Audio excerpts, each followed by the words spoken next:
This is the Horse Radio Network. This is episode 47 of the Dressage Radio Show on the Horse Radio Network. We would like to thank our sponsors, Kentucky Performance Products. They offer supplements designed to give you the most value for your dollars. Visit them at kppusa.com.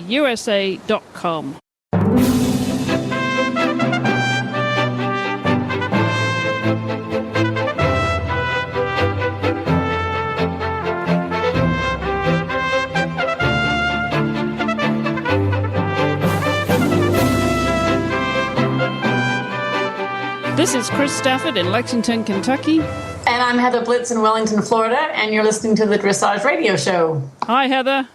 Hey, Chris, how are you doing? I'm doing just fine. It's warming up here in Kentucky. It really is a fabulous place to be at this time of the year. You know, with the blossom out and the flowers and everything's green. It really is a fabulous time of the year. It's my favorite time to be in Kentucky. So no complaints over here. How about you? How are things down in Wellington? Well, Wellington is becoming a little different these days because most of the competitors are on their way home already by this point. So, you know, the demographics changing a little bit. It's kind of calming down, but the weather down here also is hard to beat. So can't complain at all. Good. All right. Well, we've got an interesting show this week. You know, I had the opportunity to talk to Ava Solomon, who's the new managing director and chef de keep at the U.S. Equestrian Federation, and I think someone you know. Yeah, definitely, and so excited to hear from her, and even more excited to have her on board now behind us here in the U.S. Well, before we get to that conversation, we just have a couple of items of news this week. There was a CDI 3-star in Burbank, California last weekend, and that Grand Prix went to Jan Ebeling with Rafalka, and he also took second place with Sandrina, and Gunter Seidel took the third spot with U2. And then in the special, Gunter actually won that, and Jan was second with Rafalka, and Elizabeth Ball came in third with Orion. And then in the freestyle, Jan came back to win that with Sandrina, and in second place, Joe Moran, and third, Kathy Pavlich. So, you know, things are quietening down over there a little bit too, I think now. It's just that time of the year, isn't it? You know, when you get from the winter season, Heather, to the spring season and the outdoor season, the dynamics do change around the country. Yeah, I suppose so. I'm happy to see that Jan Ebeling has maybe it's not a new horse, but I haven't seen, is it a mare that he's riding, Sandrina? Yes, I believe so. So it's exciting to see he has a second one coming along with some pretty strong scores out there. Yes, yep, up in the 70s there, in his just in the 70s for his freestyle. And meanwhile, across the pond, there are European friends in Italy are not without their political dramas. The Italian Equestrian Federation has seen some changes to its organisation.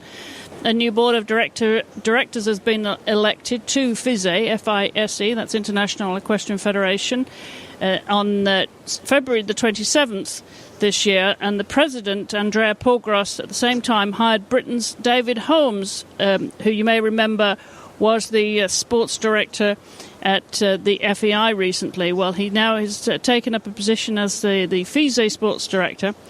And following some political differences there at the Federation, the newly elected board members said they were all in favour of the current president. And Paul Gross said that the crisis is now behind us and they can show all the enthusiasm to finally have a board that's convinced that she's convinced will allow a big job to be done, or he rather will allow the big job to be done. On the first initiatives Paul Gross took since the election of the new board was hiring the David Holmes, that is the British sports director, and Holmes will now be active in Italy to develop the new internal structure of the federation and stimulate Italian equestrianism nationally and internationally. And you know, we're never short of politics with federations, are we, Heather? I mean, no matter what the country, and that's right. Certainly in it, I think Italy has its share, but there seems to be past their little turmoil there, and got a new board in place. Well, good news from Ireland and their dressage team. They've actually managed to qualify for the World Equestrian Games. At a recent show in Stadelpower in Austria, Irish-born Anna Mafelt finished second in the Grand Prix with her 14-year-old gelding Coriolano, just 2 points behind Ulla Salzgeber. but it was Naas-born Judy Reynolds' 10th place with Remember in the Grand Prix that radically changed Ireland's profile for the upcoming World Equestrian Games. A single score above 65% by one of the evening's judges tipped Reynolds into qualification for the World Equestrian Games, meaning that Ireland now has a dressage team for Kentucky, comprising Reynolds, Mafelt, and the reigning Irish national dressage champion, Yvette Truesdale, from Hillsborough in County Down. So good luck to the Irish. You know, it's these lesser nations that need a little bit of luck, maybe a bit of luck of the Irish, Heather. Maybe so. So do you know if they sent a team to the last Wagenachen? I'm trying to remember that. You know, when I saw this, I was wondering if they did or whether they had an individual. Yeah, we'll have to research that. I will. I'll get on to that, Heather. All right. Well, we're going to take a short commercial break here before we get to our guest this week, so don't go away. We'll be back in just a second.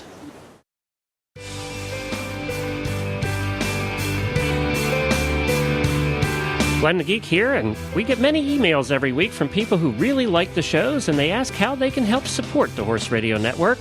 Well, you already do that by listening to the shows and by buying from all of our fantastic sponsors. And now you can add to that by supporting us directly and very easily. The next time you need something from Amazon, just go to any of our websites and click on the Amazon banner in the middle of the page. Then go on and buy your Amazon items. It won't cost you a penny more, just an extra click. But Amazon gives us a little bit back just because you clicked on the banner. Tell your family and friends to do the same thing. Every little bit helps us to keep giving you the quality equestrian programming that you have come to love. Thanks for listening.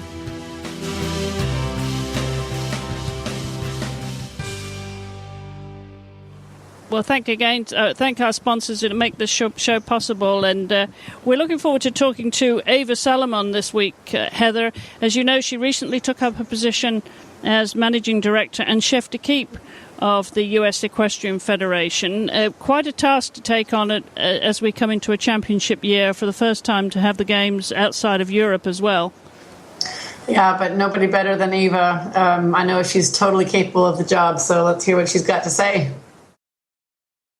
Eva, welcome, and thanks for joining us on the show this week. Thank you very much for letting me join your show. Well, a big welcome to you to the US. You've been now in your new job for about a month, I believe, just over a month. How's it going? Yeah, it's going really well so far. And it's very exciting, and I get to learn lots of new things here in the States about how things are run here. So it's very exciting. I'm enjoying it very much. Thank you.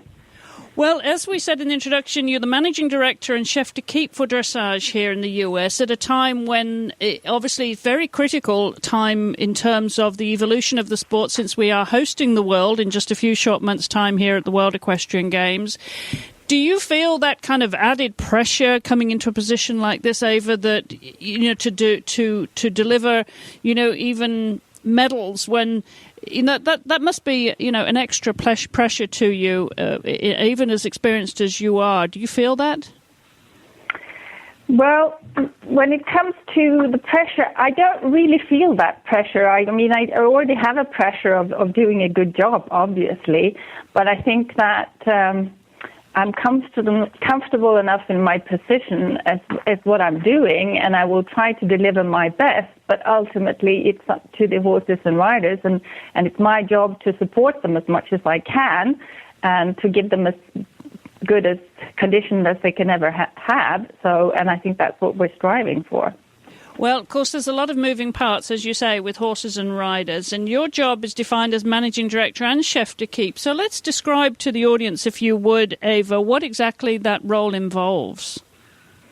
Well, the Managing Director role is exactly the same as the one as Gil had before me, which is actually supervising both the national dressage and the high-performance dressage here in the United States. Now, I have two very good directors helping you with that, which is Jennifer Keeler and Jenny Van Veeren, who does the basic job on that. And so it's my job to supervise that and also to have perhaps a little bit more of an international connection role, I think, because of my background then, of course. Now, the Chef de Keep job was added on because of Anne Gribbons with a possible conflict of interest that she would have had being on the FEI Dressage Committee. And that is sort of, supporting the teams when they are out competing and so on, but also working very much with Anne in her role as technical advisor.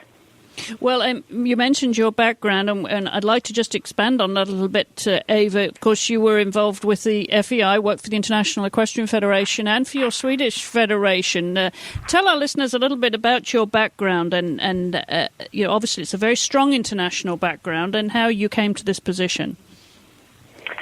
Well, I used to work a long time ago with the Swedish Equestrian Federation, and I actually came there working as the secretary, and then was promoted and worked more specifically with dressage. Left the federation and got married and had a farm and had dressage horses that were competing also in the Olympic Games. Came back to the federation, but working as a volunteer with the Swedish Dressage Committee, first as the secretary of the committee and then later on as the chair. So I was very much involved in Swedish dressage at that time. And later I then got the job at the FEI and moved down to Switzerland. As they say, the rest is history. Tell our listeners a little bit more about what you did at the FEI. Well, at the FEI, when I first came to the FEI, I was actually manager not only for dressage, but I also for ponies and vaulting. But we got more to do, we also I took over the World Cup dressage. So it primarily was dressage and the World Cup dressage. Later on, reining was added. And it was all day-to-day international business with dressage, with contact with organizers, riders, national federations, the dressage committee, and so on. And it was a fun job. I really enjoyed it. So how did this position come about? Because that's a big jump across the pond from Sweden to the US Equestrian Federation, and what obviously is a very challenging position at a very exciting time in the sport here. Well, I think that, when I left the FEI last year and I had decided that I was going to take at least 6 months off, just have a long holiday and just concentrate on other things. And I was actually getting into doing some other business when I got a call from this federation asking me if I would be interested in taking on the job. And at first I was a little bit hesitant, but then I thought that, well, I have a lot of friends here in the States and I've been here quite a few times. And I think that going back to work for a national federation would be great fun. So then in the end, I decided that I would go, and I certainly don't regret it, and it's going to be lots of fun. Absolutely. Tell us what it is about the job that really excites you, because obviously you have a very strong background in dressage.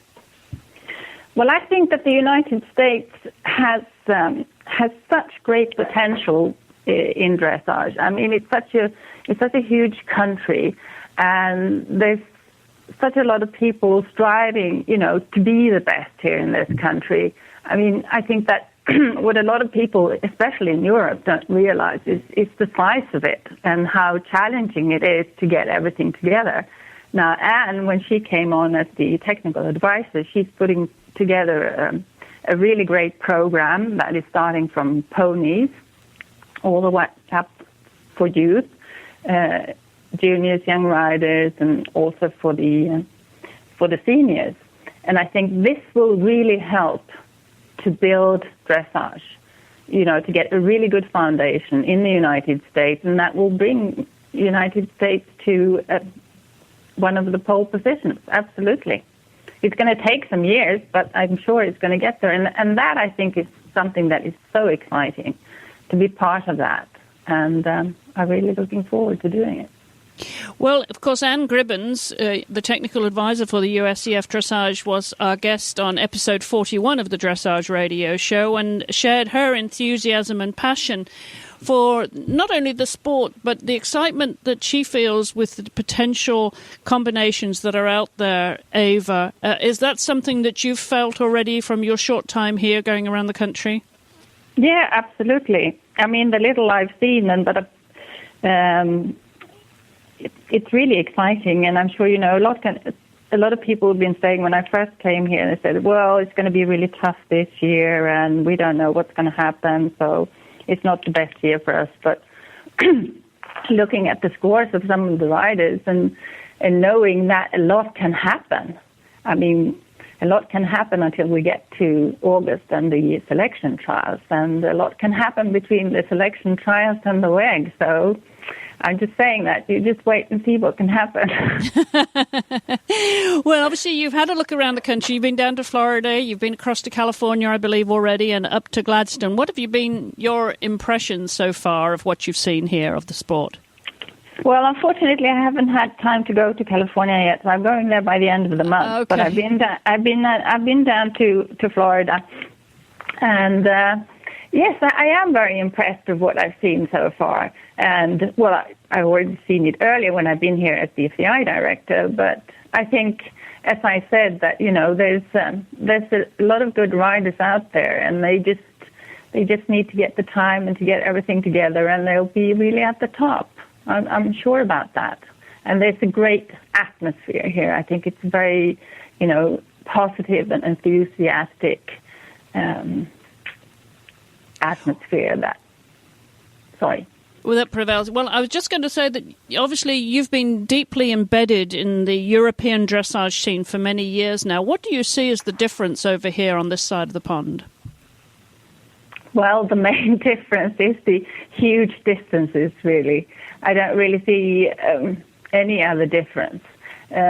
Obviously, the countries in Europe, Germany, Holland, England, Sweden, Denmark, and Switzerland, and so on. I mean, it's so easy to move from one country to another to compete, whilst here it's such huge distances.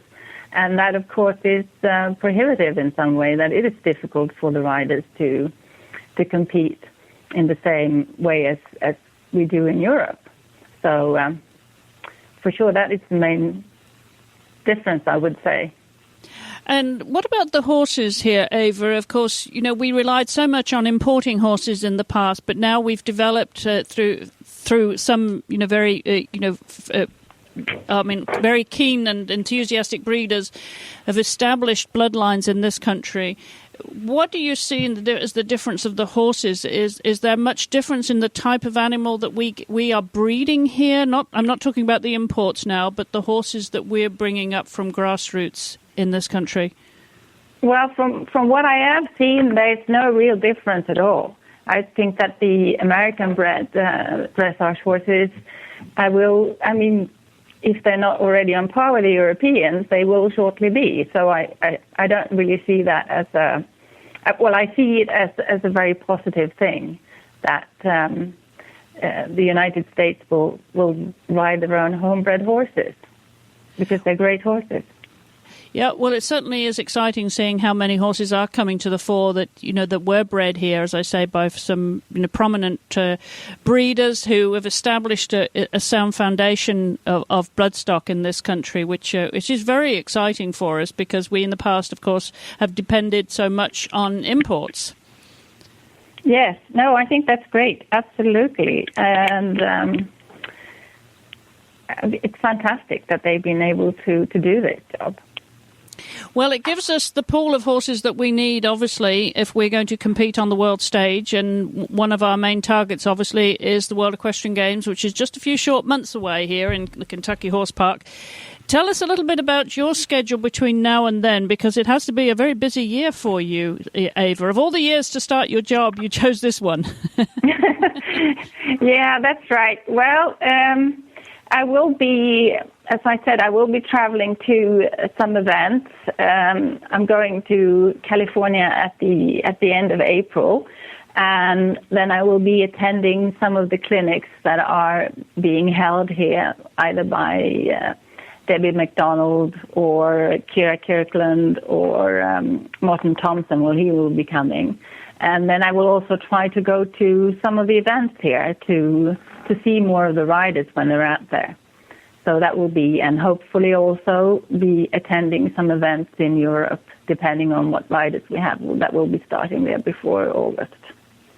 Well, I have to ask you, it's a little bit too early to tell us what you're missing of Europe so far, but what do you like about the Kentucky area, this beautiful bluegrass area that you've moved into, Eva? What are your impressions so far? Well, first of all, I can say that I don't miss anything at the time being. So, and I must say that it's absolutely beautiful around here. And since I came here on my days off or in the evenings, I've been driving around quite a lot because I've been looking for a place to live. And I've been driving around the horse farms, and I'm absolutely stunned at some of them. It is so gorgeous here. And I think I'm going to like it here very much. I think I'm going to be very happy here. Well, have you tried the Kentucky bourbon or the cheese grits, any of the local fare? Well, I haven't actually tried that, but I have tried the Kentucky bourbon ale, I think it's called, and it's really great. Oh, well, good. I know there's a wonderful southern hospitality here in Kentucky, and we hope we're making you warmly welcome. We wish you the very best of luck with your new job, Eva, and very exciting prospects for you as you watch our dressage riders and horses evolve over the coming months, and obviously with the World Equestrian Games and your bid there to keep some medals in this country from our European counterparts. Well, thank you very much. And I promise you, we'll give all the European countries a run for that, a run for those medals, and we'll really do our best. Well done, Eva. Thank you so much. Thank you so much. Well, thanks again to Eva for joining us, and we wish her the very best of luck with that new position, and we'll be following her. Certainly, I'll catch up with her at the test event here, which is just in a couple of weeks, Heather. We have the test event for the World Equestrian Games for dressage, eventing and jumping at the Kentucky Horse Park during the week of the Rolex 3-day event. And I believe we've got something like 30-plus entries for the dressage classes here. So, that's encouraging. Very, yeah. I wish I was one of them. I just can't make it up there, but that's going to be so exciting. I know. I'm really looking forward to that. Everything has to be tested for a World Equestrian Games, and not least of all this year. It's going to be a really busy week, and we'll be covering all of those competitions here on the Horse Radio Network, not least of all the dressage test events, the jumping test events on the Jumping Radio Show, and of course I'll be bringing you daily coverage on the Eventing Radio Show of the Rolex Kentucky 3-day event. Something that we did last year with that show, and we're looking forward to doing that again this year. So it's going to be a busy week, Heather, because we've got evening competitions for dressage and for jumping as well as the 3-day event running. Well, that's a lot to cover. It certainly is. It'll be a lot of fun. All right, well, we're going to take a short commercial break here to hear from our friends at KPP, and then when we come back, we have some news from a listener. You can count on Kentucky Performance Products to provide scientifically formulated, research-proven products that target specific challenges facing your horse. In the spring and summertime, one of those challenges is the heat. Horses sweat, and when they do, they lose critical electrolytes that play a major role in optimal performance. Loss of electrolytes can cause fatigue, muscle weakness, and dehydration. Horses offered supplemental electrolytes have less stress-related problems. They rebound from exercises sooner and return to feed quicker after exercise. Summer Games electrolytes from Kentucky Performance Products were developed for the elite athletes competing at the 1996 Atlanta Olympics. Its research-proven formula replaces the electrolytes and trace minerals lost when horses sweat. Its concentrated low-sugar formula provides more electrolytes per dose than many leading brands. When your horse sweats, replenish his losses with Summer Games electrolytes. Brought to you by Kentucky Performance Products, helping you keep your horses healthy, sound, and competitive. Visit them at kppusa.com. That's kppusa.com. Well, our thanks again to our sponsors that make this show possible, and we encourage you to support them. and keep this show on the road, as they say. Well, Heather, we've got an email from a listener this week, and I hope you can help us with this. It's a very good question, actually. Catherine writes to us saying, regarding riding uphill, what does this mean? When you are asked to ride a horse uphill, does this mean you sit back, lean forward? I understand perfectly that you ride the horse into your hands, which are giving. She says she had a great lesson that taught her because the horse was painful to ride, and if you could not ride from behind. So she asked, what is riding uphill, and what is another way of saying ride from behind? Yeah, that's a really good question. And the problem is that the language or the terminology uphill is a little bit nondescript. It makes total sense if you've already felt a horse going uphill, but if you haven't ever felt it before, then it's hard for that to make sense, until you've had the feeling. And that's what a lot of descriptive words in dressage run into trouble with, and they don't make sense until you've already done it. So it's a good question. It's understandable that it's confusing. Uphill, a horse that is going uphill, of course, has his haunches more lowered and his back up, his withers really lifted, as if you could kind of grab them from the withers and just pick them up off the ground, which also causes the head and neck to drop into a really nice, equine made, I like to say, natural roundness. So a horse that's going uphill is pushing from behind, and that's also another one of those terms when they go from behind. I mean, they have to have hind legs that do push, kind of like a car that's more in rear wheel drive than a car in front wheel drive. Sometimes helps some of my students to understand that. If you feel like you add a little leg to your horse, that you want to get the sense that their hind legs are the things that react first, rather than them getting first heavier in the hand. That's kind of when a horse is going more in front wheel drive, where they pull from the front legs. So a horse that's going uphill, I mean, if you actually rode your horse up an actual incline on the ground, you would get the feeling of a horse's front end being higher than the back end. And that can give you a little sense of what it might feel like if he was doing the same thing in your level arena, and he had learned to, through succession of transitions and half halts, learned how to lower his hindquarters and bring his whole forehand up. And the forehand is everything in the horse, really, from the girth forward. The whole front third of the horse is the part of the horse that has to be lifted and raised. And, it is quite sophisticated, and it takes a lot of different aspects of learning how to ride to get to the point where you are riding uphill. So I would just, get with your instructor and see if you can get some other descriptions and some other words also to help guide you to the point where if you feel it from your horse, then, that's what will really teach you what riding uphill is, and then it'll make all the sense in the world. But it can be a tough road sometimes, getting to that point where you do get the feelings, but when you get them, you'll never forget it. And it's also, obviously, depending on the horse's conformation, Heather, get some horses that, or maybe not just their conformation, but they are on their forehand, for whatever reason, they've developed that way of going. And so you've really got to tip the balance, haven't you, and got to get the back end working and the front end up. Yeah, well, that is sort of the bottom line of all this dressage training, is to lower the hindquarters, move the center of gravity back, and load the hindquarters with the weight. And any horse in a natural state has weight in the head and neck that adds more weight to the front legs just by nature. So getting them to sit down and move their weight back is something they do naturally, but doing it on command is, what makes it a little tough, and to figure out how to encourage them that way. So, yeah, we're trying to get the weight out of the forehand onto the hind legs, and so the front of the horse can be more free and lifted, and better balance all the way around. That really is the definition of dressage. The definition of dressage. I think we'll use that as your tip of the week as well, Heather. Oh, I think we can do that. All right. Well, thanks so much. Well, this seems to have been this week's the show seems to have gone past pretty quickly, Heather. Tell us a little bit about what your plans are now for the summer. Are you traveling to clinics anytime soon?